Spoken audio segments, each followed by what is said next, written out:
জনগণের বাংলাদেশে জনগণের ভোটে জনগণের কাছে জবাবদিহিমূলক সরকার প্রতিষ্ঠায় যে কোনো ধরনের অজুহাত কিংবা গড়িমসির সুযোগ নিয়ে পতিত পলাতক পরাজিত স্বৈরাচার মাথা চাড়া দিয়ে ওঠার অপেক্ষায় রয়েছে। কিন্তু এটি আজকে বিভিন্ন বক্তার বক্তব্যেও ফুটে উঠেছে কথাটি।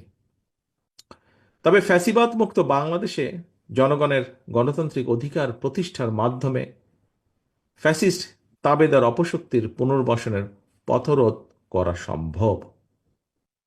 আমরা নিজ নিজ দলীয় আদর্শ এবং কর্মসূচি বাস্তবায়নের ক্ষেত্রে ফ্যাসিবাদ বিরোধী রাজনৈতিক দলগুলোর মধ্যে প্রক্রিয়া বা পদ্ধতিগত বিরোধ দৃশ্যমান হলেও আমি দৃঢ়ভাবে বিশ্বাস করি দেশ এবং জনগণের বৃহত্তর স্বার্থে ফ্যাসিবাদ উত্থান মোকাবেলায় একতরফা ইস্যুতে বাংলাদেশের গণতান্ত্রিক জনগণ বিগত 5ই আগস্টের মতনই ঐক্যবদ্ধ।